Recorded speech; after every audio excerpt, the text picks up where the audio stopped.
Boyard, c'est d'abord le nom de haut fond, d'un banc de sable qui est situé entre l'île d'Oléron et l'île d'Aix.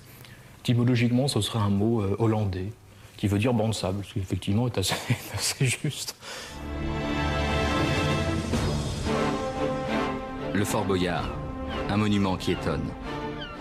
Ce véritable navire de pierre a provoqué l'espérance ou la fureur de Louis XIV, Vauban, Napoléon ou Louis-Philippe.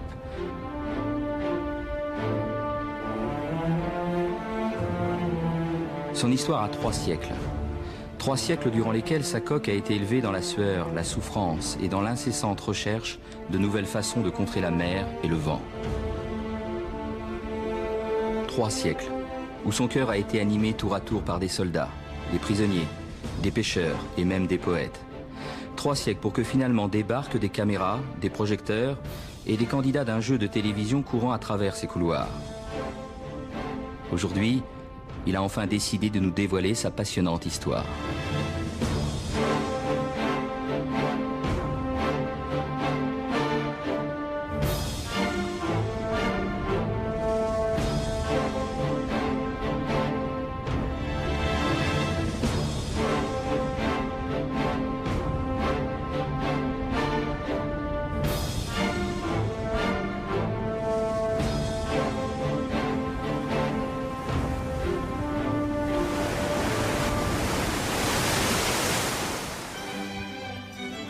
Notre histoire débute sous l'ère d'un des plus incroyables monarques, le brillant Louis XIV.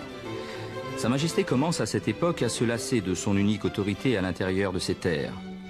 Car depuis que Mazarin le conseille, son armée s'affaiblit de jour en jour, et en particulier son arsenal naval.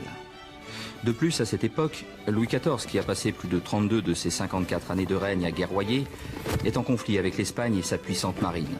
Comment? Le roi Soleil ne dispose pas d'une armée à son envergure, capable d'effrayer n'importe quel adversaire?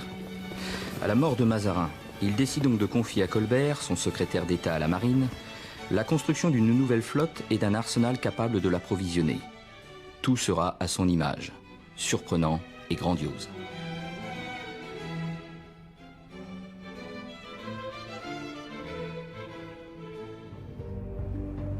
Rochefort est rapidement choisi comme site idéal. L'arsenal sera la première étape d'une cité de garnison qui prendra rapidement des allures de ville moderne, avec ses bâtiments linéaires et ses allées droites. Le tout s'articulant autour d'une première construction, la corderie royale. Cet étrange bâtiment longiligne permettra de constituer les longs cordages si indispensables à la marine à voile à l'époque. La fabuleuse entreprise est donc lancée pour exaucer les désirs du roi Soleil. Mais chaque rêve doit se confronter à la réalité. Et un problème de taille se met à faire brusquement surface.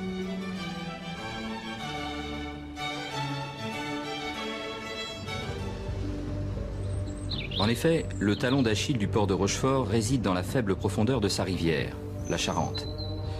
Il fut donc choisi de terminer et d'armer les navires dans une rade, plus spacieuse et pratique. Les bateaux pourront ainsi s'y abriter, et les îles d'Aix et d'Oléron constituer de bons points de défense pour les protéger. Mais ces zones vont en fait se révéler mal sécurisées, puisqu'au nord, un passage s'ouvre sur l'océan, grâce auquel l'ennemi peut s'infiltrer à sa guise. Bon, la construction d'un fort sur le banc de Boyard est d'une logique absolument implacable. Il faut savoir que les tubes d'artillerie, jusque dans les années 1850, ne portent pas 1 kilomètre, entre 7 et 800 mètres, que 2 fois 7 et 800 mètres, ça fait 1 km 600. Et quand on sait que les navires qui viennent à Rochefort doivent passer par un espace entre l'île d'Aix et l'île d'Oléron qui fait à peu près 4 km. Il faut donc quelque chose pour boucher cette maudite passe. Mais quoi? Un bateau? Trop insignifiant. Et pourquoi pas un fort?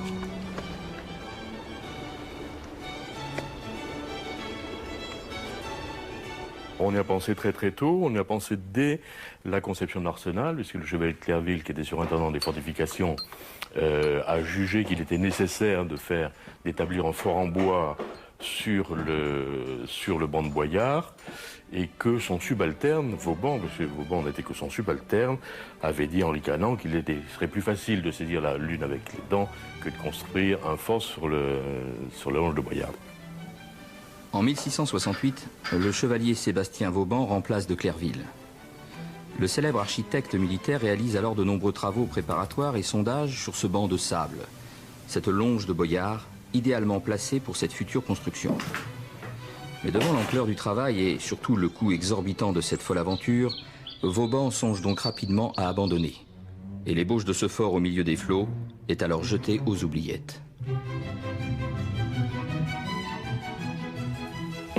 Cependant, l'ordre de défendre la rade de Rochefort reste toujours d'actualité. Mais on écarte obstinément le projet d'un fort, car personne n'ose mettre en doute les décisions du spécialiste qui donne son nom à tant de fortifications. Mais comme dit le proverbe, l'erreur est humaine.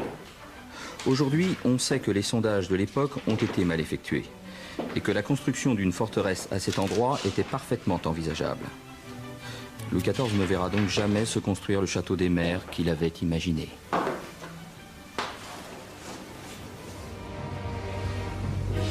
Plus d'un demi-siècle s'écoule.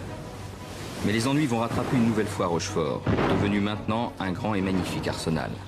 Nous sommes en 1757 et nos nouveaux adversaires, les Anglais, se risquent à une incursion dans la rade et attaquent la flotte française. L'assaut se révèle terrifiant.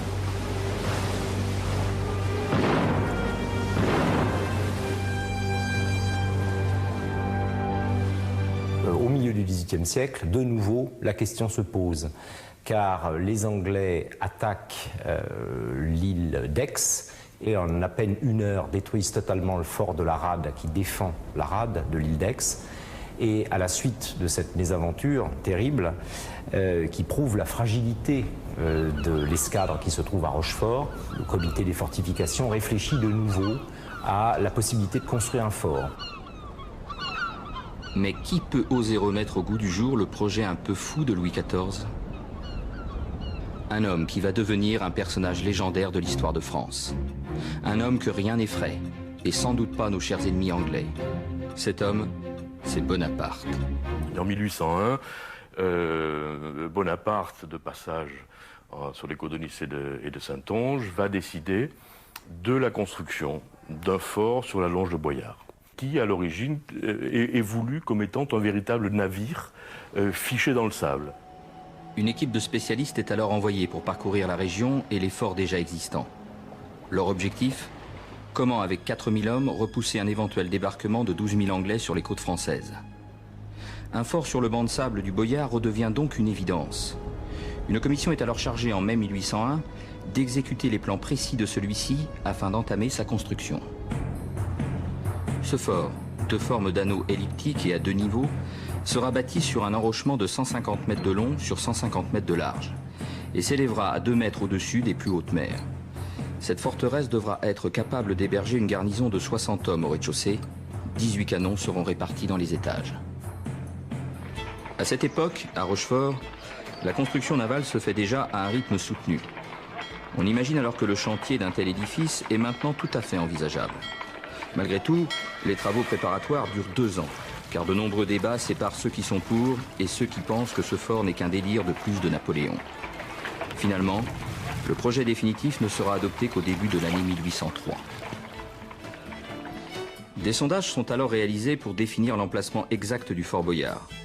Et curieusement, on choisit de ne pas le bâtir sur le point le plus haut des eaux, mais dans une position équidistante de l'île d'Aix et de l'île d'Oléron.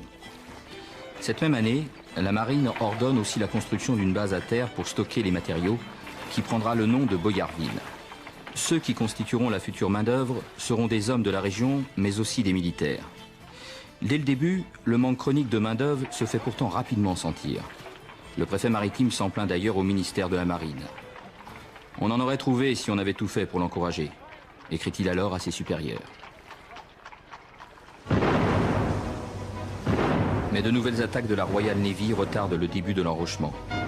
La guerre s'intensifie avec les Anglais et la flotte française a vraiment fort à faire avec cet adversaire coriace. Il faut donc aller vite et le chantier démarre alors réellement en 1804. L'enrochement commence enfin. Tout d'abord, un bloc de 7 mètres cubes est déposé sur le banc de sable, ce qui est une action remarquable lorsque l'on imagine les moyens techniques de l'époque. En 1804, les travaux commencent vraiment.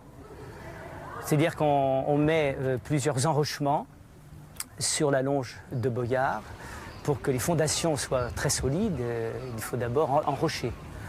Alors on a dépensé énormément d'argent à transporter ces roches qui provenaient des carrières de la région.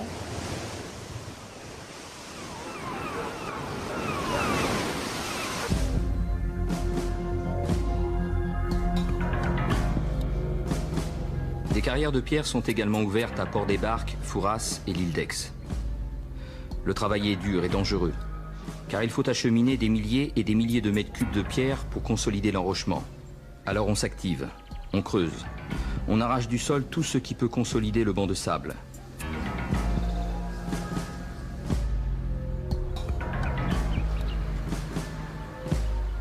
Maintenant, plus de 500 ouvriers sont sur le chantier en permanence. Mais le travail n'avance pas assez vite, alors que la construction devient de plus en plus prioritaire. Il faut donc inventer des instruments pour aider la simple machine humaine. Et on a par exemple ici une maquette d'une machine qui a servi à poser ces énormes blocs de pierre sur le sable jusqu'à obtenir une base solide.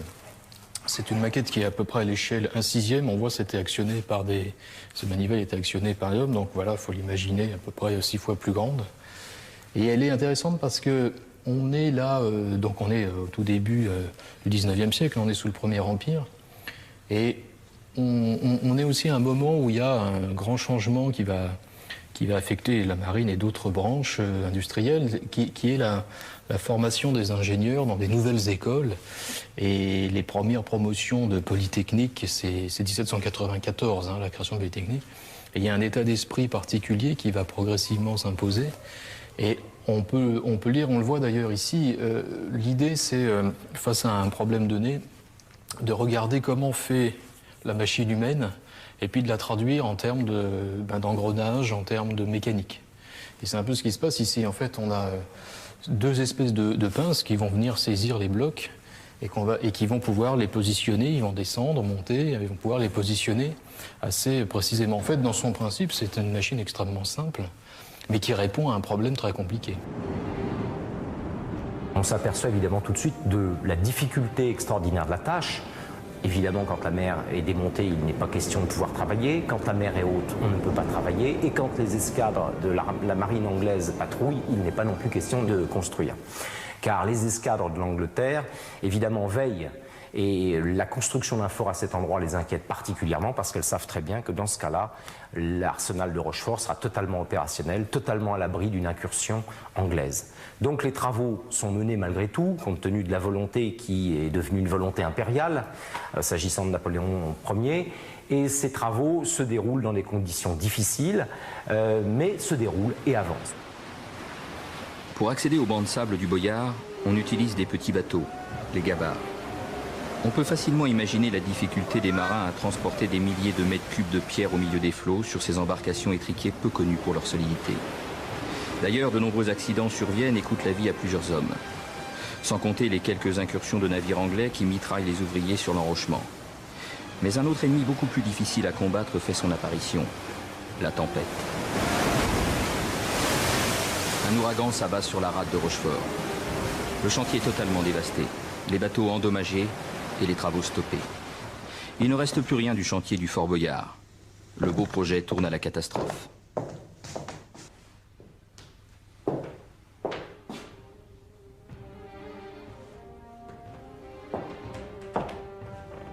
C'est dans ce contexte que, de retour d'Espagne, l'empereur Napoléon vient voir le chantier qu'il a lancé quelques années auparavant et prend conscience du désastre. L'enrochement s'enfonce dans le sable, ce qui impose d'acheminer de plus en plus de pierres. L'empereur décide rapidement d'améliorer le projet et demande de nouveaux plans. Il faut agir, et même très vite.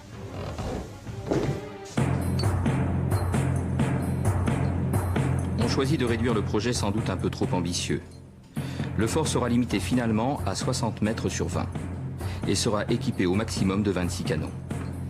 Mais malgré ces modifications sur les plans, les travaux n'avancent guère mieux. On arrive en 1809 à une situation où l'assise du fort commence à être bien bâtie et où elle permet de commencer à envisager la construction des premières assises de fondation en pierre de taille. cette fois pour supporter le fort. Bon, à ce moment-là se passe ce qu'on appelle l'affaire des brûlots, c'est-à-dire que les Anglais qui sont conscients des dangers qui les menacent vont organiser une expédition et lancer sur l'escadre qui se trouve dans cette rade, lancer des navires qui sont des navires explosifs et va arriver à ses fins, c'est-à-dire à détruire une partie de l'escadre qui se trouve là. À leur arrivée, les commandants de la flotte française paniquent. Et dans la pagaille la plus totale, les navires les plus chanceux s'échouent sur les côtes tandis que les autres explosent avec leur équipage. Cette affaire des brûlots est si désastreuse qu'elle a d'ailleurs énormément marqué les gens de la région ainsi que tout le reste du pays. Laissons M. Fardet ouvrir ses archives et nous raconter.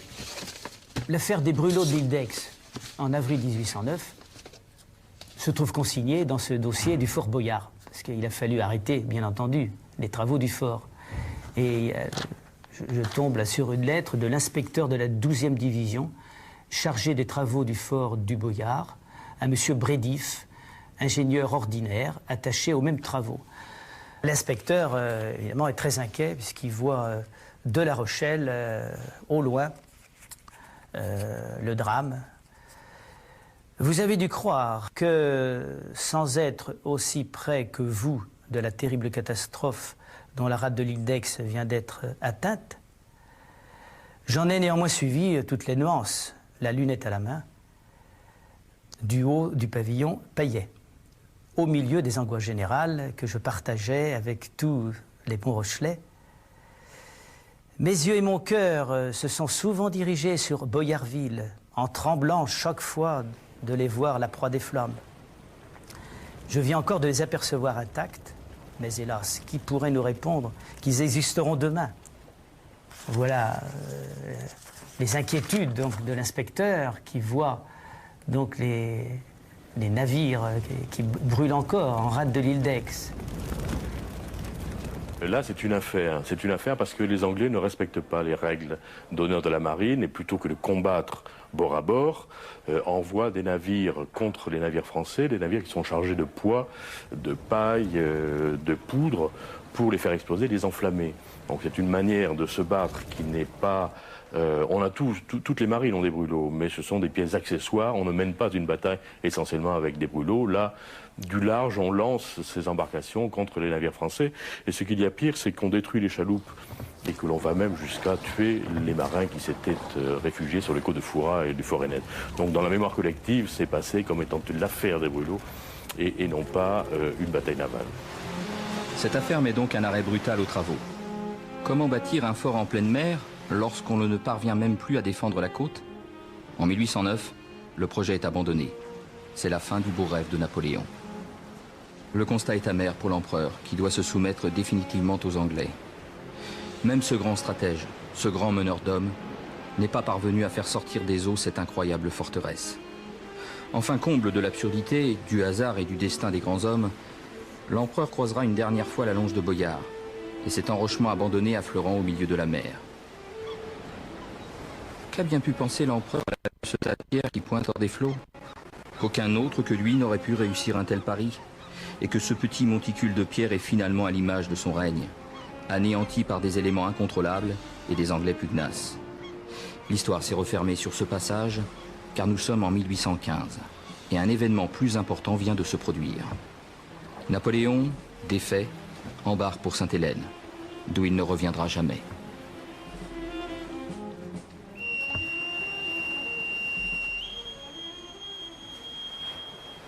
Au début des années 1840, une légère tension entre la France et l'Angleterre incite les militaires à penser poursuivre le chantier engagé sous Napoléon Ier. Et c'est ce qui va se faire. Le chantier va redémarrer.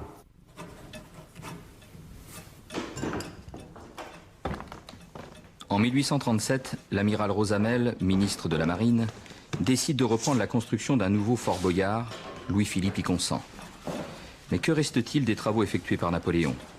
Ils sont totalement détruits car la houle et les tempêtes ont fait leurs œuvres durant 30 ans. Mais cela a un avantage intéressant qui facilitera grandement la reprise des travaux.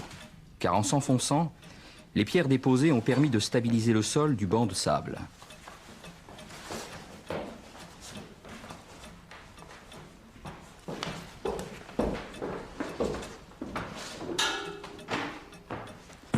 Inspiré des théories d'un homme peu connu, le marquis de Montalembert, le projet déposé en 1841 prévoit un fort à 3 niveaux, bien plus imposant que celui proposé en 1802. Celui-ci comprend des assises extrêmement solides. Un véritable nouveau chantier se prépare pour un Boyard plus moderne que jamais. On va continuer à ce moment-là et on va même développer cet aspect qui a été déjà présent pendant le Premier Empire, un aspect de chantier expérimental. On va dans ce site expérimenter les premiers ciments qui peuvent être utilisés à la mer, c'est-à-dire des ciments qui peuvent être utilisés dans l'eau de mer. On va travailler sur les mortiers, on va travailler en fait sur ce qui est l'ancêtre des ouvrages de béton qui vont apparaître à peu près 50 ans plus tard. Et c'est tout à fait donc un chantier qui sert la technologie et sert l'évolution des techniques de construction. Ça aussi, il faut bien le comprendre. Il y a des essais, des expérimentations, on fabrique des ouvrages, on met des éprouvettes, on teste la résistance des matériaux. Donc il y a vraiment un aspect technique très important qui fait aussi comprendre pourquoi ce chantier se déroule et il intéresse très fortement les ingénieurs de la marine, les ingénieurs des fortifications, les ingénieurs des ponts et chaussées. Donc il y a un objet technique indépendamment de l'idée de la défense. Le 21 février 1842, le gouvernement débloque alors les 2,5 millions de francs nécessaires aux 4 ans de travaux à venir. Enfin, le chantier reprend. On décide cette fois de respecter un plan précis et l'utilisation de nouveaux ciments et de blocs de pierre artificiels rend donc beaucoup plus facile la tâche des ouvriers. De plus, l'organisation du chantier, basée sur 2 équipes, est exemplaire. Selon les marées, une première équipe travaille sur l'enrochement à la faveur du matin et se repose lors de la marée haute sur un navire prévu à cet usage. Pendant ce temps, une deuxième équipe est à terre pour faire le béton, qui est ensuite acheminé vers le banc de sable par des gabarres. Le béton est alors coulé par la première équipe. Les fondations seront alors achevées en 1845. Enfin, au bout de près de 100 ans de durs combats, le rêve prend forme. Il ne reste plus qu'à s'attaquer au plus dur, le Fort Boyard lui-même.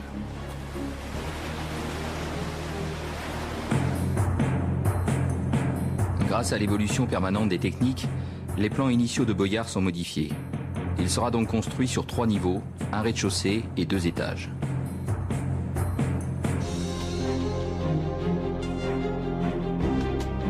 On prévoit 74 canons et on pense aussi à construire une vigie pour y installer un sémaphore. La construction du fort peut enfin débuter en 1849.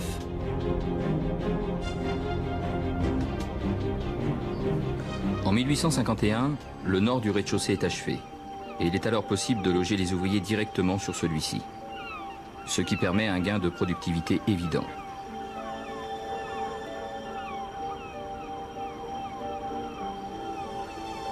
Ainsi, pierre après pierre, l'élévation de Boyard se fait.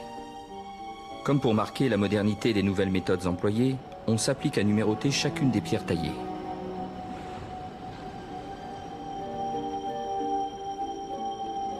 On décide de construire le fort en employant un système de voûtes, et l'architecture prend parfois aussi des faux airs de gravure de l'artiste néerlandais Escher.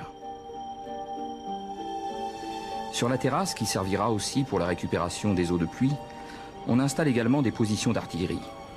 Comme pour ne pas oublier que c'est un bâtiment militaire, chaque batterie est numérotée, ainsi que toutes les pièces qui composent l'édifice.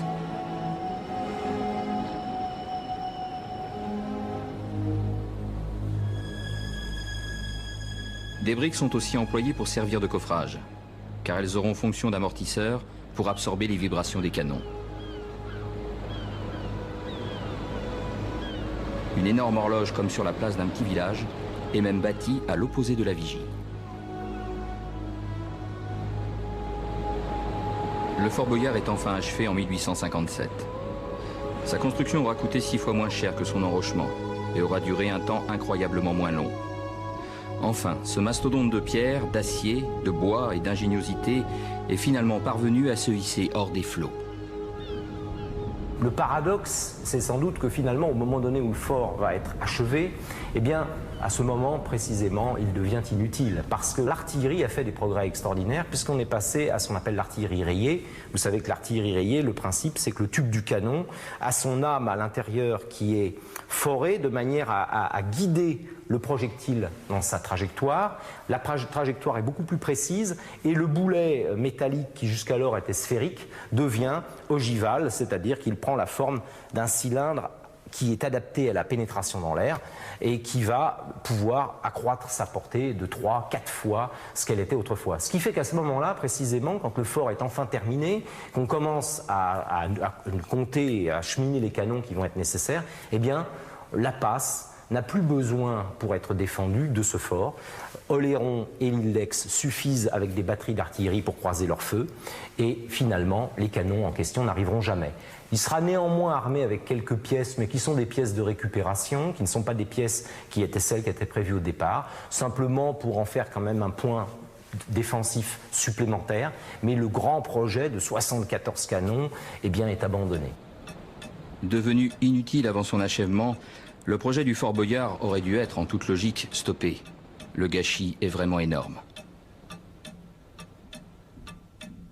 Dans l'histoire de la fortification française, Fort Boyard est celui qui a coûté le plus cher. Et de très loin. Et il n'a jamais servi à rien, d'un point de vue militaire. Pourtant, tout a été fait pour la vie sur le fort. Et il entre donc naturellement en service. Mais la garnison de Boyard signale rapidement un grave défaut. En effet, le manque de fonds empêche les bateaux d'accoster et le fort est donc impraticable à la moindre tempête. Pour y remédier, on construit des jetées provisoires qui seront très rapidement emportées par les vagues. On n'a pas pensé à l'élément météorologique le plus important à considérer dans cette région. En octobre 1857, le capitaine Leray, qui est resté 3 jours bloqué sur Boyard, nous a laissé ce terrifiant témoignage.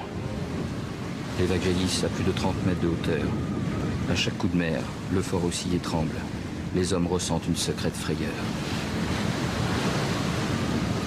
Pour contrer les éléments, en 1859, au sud du bâtiment, on décide de bâtir un havre d'abordage nommé Barachois, sorte de petit port artificiel donnant aux navires la possibilité d'accoster sans trop d'anicroche. Au nord, on construit un éperon qui permet d'empêcher les vagues de frapper le fort de plein fouet. Le 6 février 1866, Courbès, le directeur des travaux hydrauliques de Rochefort, signe enfin le procès-verbal qui marque le véritable aboutissement de la construction. Mais à quoi peut bien ressembler la vie sur cet étrange bateau? Interrogeons à ce sujet Didier Lebrun, membre de l'équipe de tournage Fort Boyard, mais surtout grand amoureux de la forteresse. Commençons par le plus important, l'armement. Nous sommes dans une casemate dans laquelle se trouve un canon. Là, ce sont des secteurs sur lesquels reposait l'affût du canon, et cela pour orienter le tir du canon, par le sabord, comme sur les navires. Ceci, c'est une bite d'amarrage pour éviter le recul du canon pendant le tir. Sinon, le canon finissait à l'autre bout de la pièce. Là, c'est un évent qui permettait d'aspirer les fumées vers l'extérieur pendant les tirs de canon. Et les artilleurs? On les appelait les servants du canon, et ils dormaient dans des hamacs suspendus au plafond.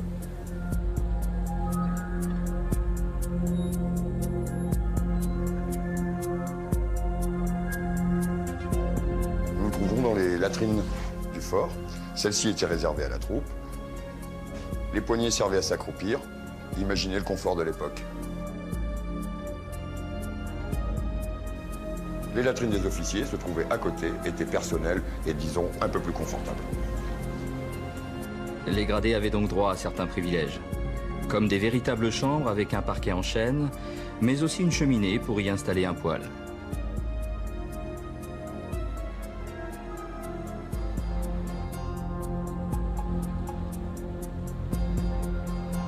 Mais qui étaient les étranges habitants de Boyard? Certaines traces peuvent nous renseigner. Ici, la Fauverie, heureusement sans tigre. Et là, un bel exemple de graffiti, gravé par Alcide Arnaud, comme nous allons en découvrir à travers le fort, dans différentes pièces, gravées par des soldats, des ouvriers, des prisonniers, bref, des gens qui ont vécu sur le fort.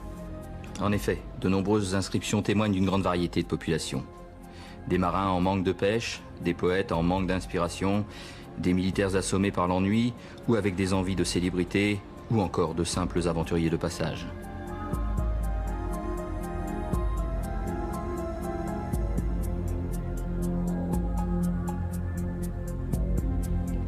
Sous plusieurs escaliers, on a installé des poulaillers.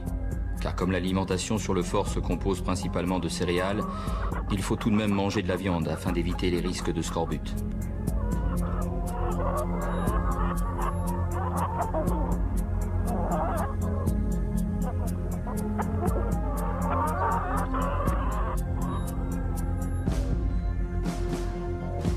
Montons maintenant dans les étages. Je me trouve dans une vigie de surveillance dans laquelle un soldat passait ses journées à observer d'éventuels navires ennemis. Et enfin, accédons à la terrasse.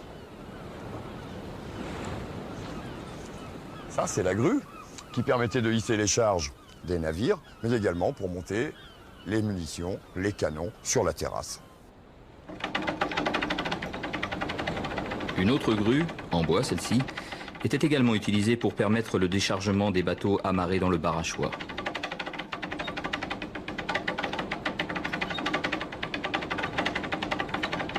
Mais bientôt, les soldats ne vont pas être les uniques résidents de Boyard. Après la tragique et coûteuse guerre de 1870, où la France de Napoléon III est défaite par son nouvel ennemi, l'Allemagne, le fort va devenir une prison. Il enfermera, selon un témoignage unique, à peu près 200 prisonniers autrichiens. Mais ce conflit va provoquer autant de bouleversements pour la République que pour notre cher Fort Boyard. De 1871 à 1872, la commune de Paris va mettre la capitale à feu et à sang. La nouvelle artillerie va alors révéler sa féroce efficacité. Après les purges de la semaine sanglante qui feront plus de 40 000 morts, on trouve une nouvelle fois une utilité aux murs épais du fort, qui devient alors une prison de transition. Car la plupart des détenus seront plus tard envoyés au bagne de Nouvelle-Calédonie, pour y purger la fin de leur peine.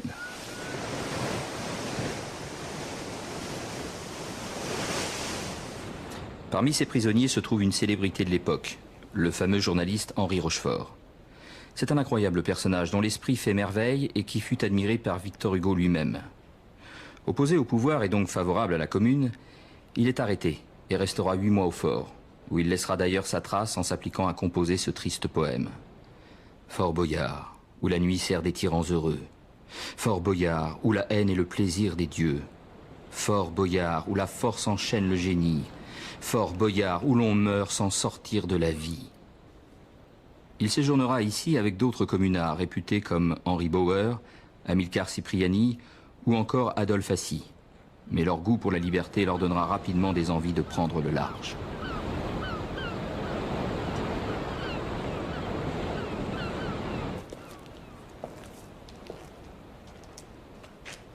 Adolphe Assy, un peu...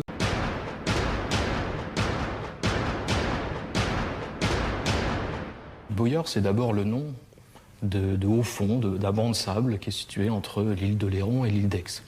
Étymologiquement, ce serait un mot hollandais qui veut dire banc de sable, ce qui effectivement est assez juste. Le Fort Boyard, un monument qui étonne. Ce véritable navire de pierre a provoqué l'Espérance ou la fureur de Louis XIV, Vauban, Napoléon ou Louis-Philippe.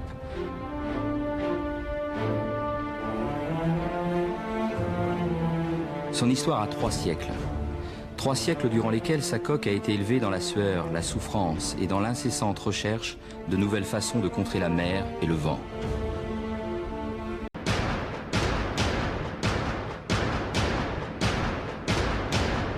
Boyard, c'est d'abord le nom de haut fond, d'un banc de sable qui est situé entre l'île de Léron et l'île d'Aix. Étymologiquement, ce serait un mot hollandais qui veut dire banc de sable, ce qui effectivement est assez juste. Le Fort Boyard, un monument qui étonne. Ce véritable navire de pierre a provoqué l'Espérance ou la fureur de Louis XIV, Vauban, Napoléon ou Louis-Philippe.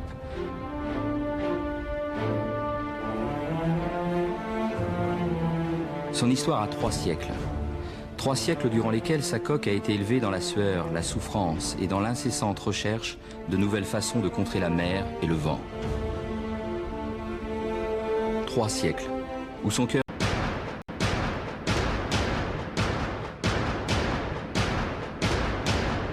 Boyard, c'est d'abord le nom de haut fond, d'un banc de sable qui est situé entre l'île de Léron et l'île d'Aix. Étymologiquement, ce serait un mot hollandais qui veut dire banc de sable, ce qui effectivement est assez juste. Le Fort Boyard, un monument qui étonne. Ce véritable navire de pierre a provoqué l'Espérance ou la fureur de Louis XIV, Vauban, Napoléon ou Louis-Philippe.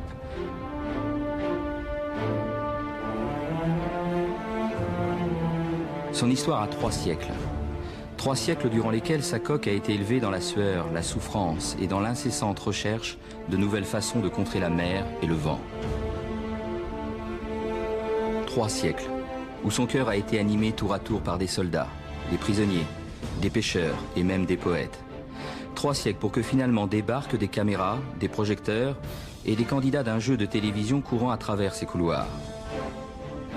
Aujourd'hui, il a enfin décidé de nous dévoiler sa passionnante histoire.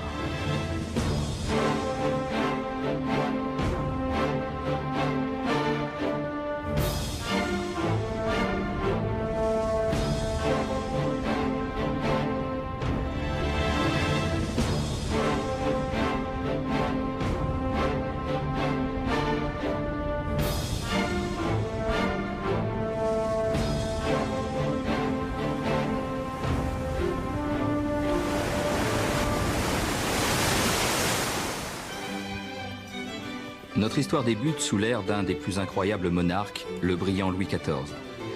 Sa Majesté commence à cette époque à se lasser de son unique autorité à l'intérieur de ses terres. Car depuis que Mazarin le conseille, son armée s'affaiblit de jour en jour, et en particulier son arsenal naval. De plus, à cette époque, Louis XIV, qui a passé plus de 32 de ses 54 années de règne à guerroyer, est en conflit avec l'Espagne et sa puissante marine. Comment? Le roi Soleil ne dispose pas d'une armée à son envergure, capable d'effrayer n'importe quel adversaire? À la mort de Mazarin, il décide donc de confier à Colbert, son secrétaire d'État à la marine, la construction d'une nouvelle flotte et d'un arsenal capable de l'approvisionner. Tout sera à son image, surprenant et grandiose.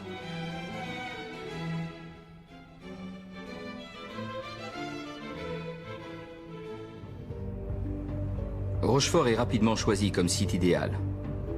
L'arsenal sera la première étape.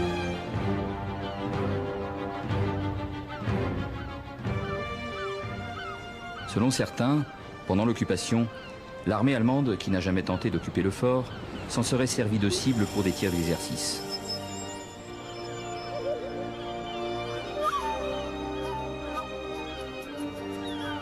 Seuls les oiseaux de la région semblent trouver à ce bâtiment un réel intérêt.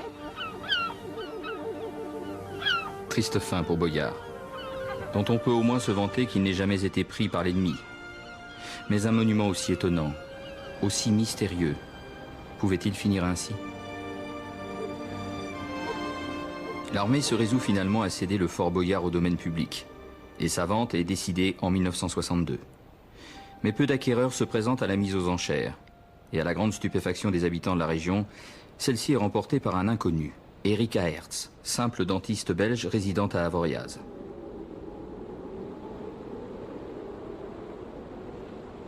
Sans avoir eu l'utilité de Boyard, il décide de le remettre en vente en 1979. Et de nombreux projets fous et parfois ridicules sont alors évoqués.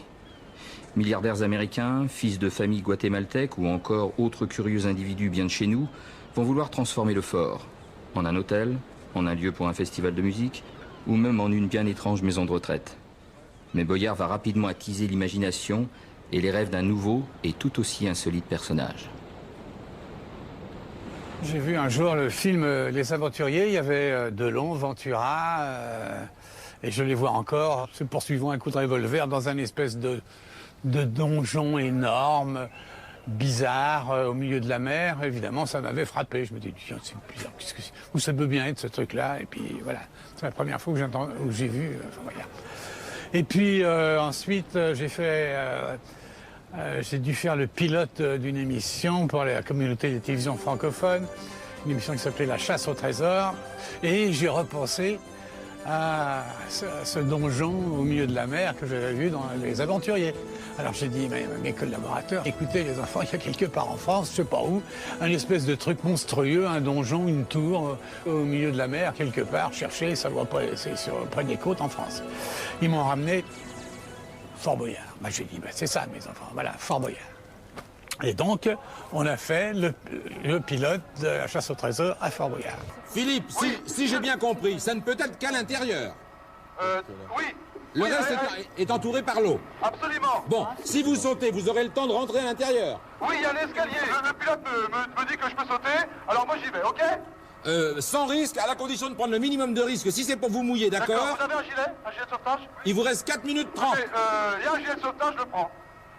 On est obligé d'attendre et on est totalement... Non, Pas puis là, beaucoup d'autres renseignements, là ni sur maintenant, Foras, ni sur Ennet, donc... c'est que... Espérons que l'escalier pour descendre dans la grande cour, monter de la mer et redescendre dans la cour ne sera pas trop long pour vous. Ça. Moins d'1 minute.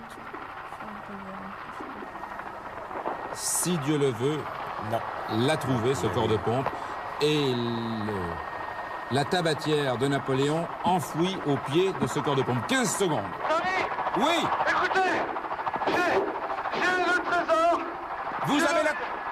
vous l'avez trouvé, c'était donc bien là. Oui, parce que oui, absolument. Je Bon. suis arrivé dans le corps, il y avait un corps de pompe. Je suis même pas remonté chercher le portable. Vu qu'il fait ça assez peu de temps, j'ai tout de suite cherché. J'ai gratté avec les mains et j'ai trouvé la tabatière. Oui, merci Philippe. Je crois que vous avez fait aujourd'hui une performance de plus. Et puis des années après, Jean-Pierre Mitrosset et Delaunay m'ont dit, Jacques, faudrait faire un jeu de rôle, Donjons et Dragons, oui, un jeu de rôle très célèbre à l'époque. Bon, alors j'ai passé en revue les forts en France, etc. Et puis tout d'un coup, j'ai pensé à Fort Boyard. Voilà.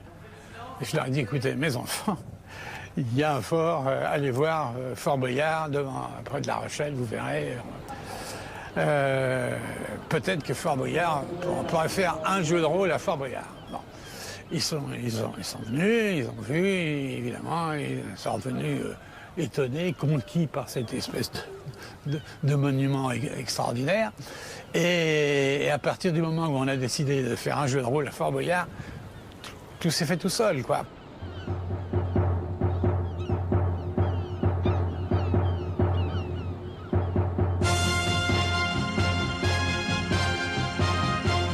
Et voilà, et les clés de Fort Boyard, c'est né comme ça. Voilà.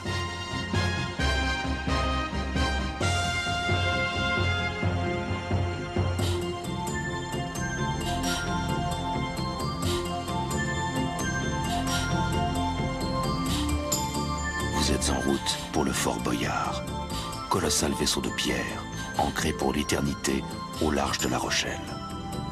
Cette équipe de 6 candidats va y vivre une aventure étonnante. Au cœur du Fort Boyard se trouve une salle du trésor. Dans cette salle, 18 coffres, dans lesquels sont inégalement répartis 4000 pièces d'or. Quand on rêve quelque chose, on imagine une chose qu'on voudrait faire, on imagine, etc. Bon. On est déjà content quand, effectivement, elle se réalise. Mais quand elle dure 18 ans et avec un tel succès, alors là, ça devient, je dois dire, sidérant. J'en suis étonné moi-même, quoi. J'avoue. Monsieur Lebeau, Lagon! Well done, off you go. Demin bir şeyler söylemiş. Üzgünüm, cevap süpürgeydi.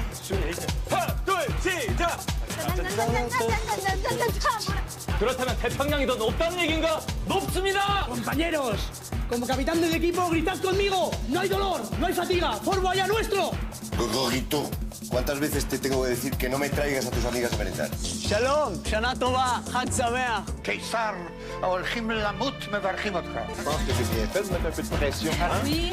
3 clés avec 2 épreuves à faire, ça vous en fait 5. C'est moi, Vespine, Laurent? Oui, le È stato orribile. È stata un'esperienza orribile. Padre Furas, che panorama, che panorama.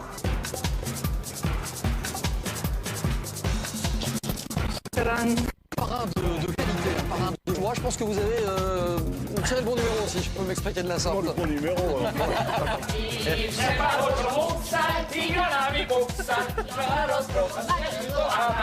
Oh, cifernik, Lucifernik, ti si mi priviedol mis. Comienza la etapa de las aventuras. Hay que conseguir pistas. Dados, sí? Солнце, звезды. Мое время вышло. Это решка. Дорога к дому. Все, дым над домом. Mias.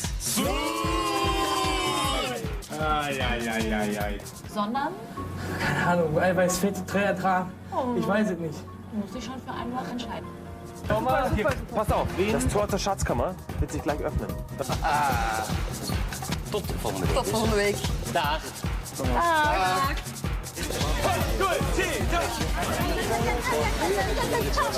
그렇다면 태평양이 더 높다는 얘기인가? 높습니다! Compañeros, como capitán del equipo, gritad. L'image du Fort Boyard a bien été diffusée dans plus de 24 pays, ce qui fait de lui une célébrité à travers la planète, alors qu'il allait disparaître dans l'oubli. Cet énorme truc, cet énorme donjon, cet énorme machin, finalement, c'est une vie. Pour certains, c'est déjà une vie. N'exagérons rien. Mais c'est un grand morceau de leur vie. Oui. Alors que pour moi, quand même, ce n'est quand même qu'un programme. Enfin, exceptionnel. Eh bien, aujourd'hui, vous allez tous entrer dans l'histoire. Oui. Enfin, surtout toi, Hugues. Car tu ne vas pas marcher sur la Lune, non, tu vas marcher dans les airs. Mais ce miracle télévisuel nécessite tout de même d'incroyables efforts. Une véritable armada de techniciens vit et travaille sur ce fantastique plateau de jeu géant. Le père Fouras et Passepartout ne sont pas les seuls à faire leur arrivée sur le fort. Outre l'installation d'une ménagerie pour abriter les tigres qui sont devenus les véritables icônes du jeu, il faut que tout soit prévu. Car plus de 100 personnes accèdent au fort le matin et repartent chaque soir. En cas de tempête, tout a été prévu pour accueillir cette équipe de tournage pour une nuit qui restera tout de même forte en émotion. Le fort a donc été totalement modernisé, par l'installation par exemple d'un système de désalinisation pour produire de l'eau courante, de groupes électrogènes, mais aussi d'un étonnant système informatique qui permet au tournage de se dérouler comme sur n'importe quel plateau de télévision. Cette performance a été rendue possible grâce à d'importants efforts financiers. En cumulant toutes les sommes dépensées pour le remettre en état, on a dépensé beaucoup d'argent. Mais ça valait le coup, on est très heureux de l'avoir fait. Nos contribuables avec nous, les chantiers maritimes, sont très heureux de cette opération. Et pas certain que ça aurait été fait s'il n'y avait pas eu l'émission. Donc ça a permis de sauver le fort, oui. En effet, le fort qui a subi les outrages du temps et même les secousses d'un tremblement de terre reste heureusement préservé. Mais comme toute chose, Boyard vieillit. Il reste donc tout de même de nombreuses craintes quant à son avenir.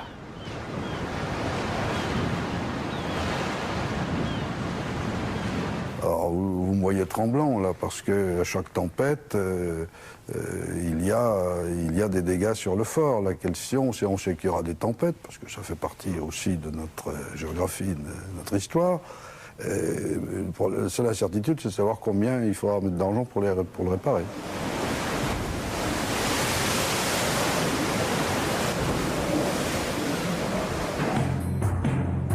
Tour à tour de bois, de pierre, carré, rond ou ovale, le Fort Boyard est parvenu à se hisser hors des flots. Aujourd'hui, bien prétentieux est donc celui qui oserait prédire son avenir. Son histoire renferme tout ce que nous pouvons avoir de fâcheux, de médiocre, mais aussi de fantaisie. Des hommes sont parvenus à élever cette véritable machine de guerre, pour qu'enfin des doux rêveurs parviennent à l'humaniser. Fort militaire, puis prison, et enfin décor de jeu, ce vaisseau de pierre a brouillé toutes les pistes. Nous refermons maintenant le livre de l'incroyable histoire de ce fort, tout en gardant en tête ce qu'il peut nous inspirer. La persévérance, la force, l'oubli, mais aussi la féerie.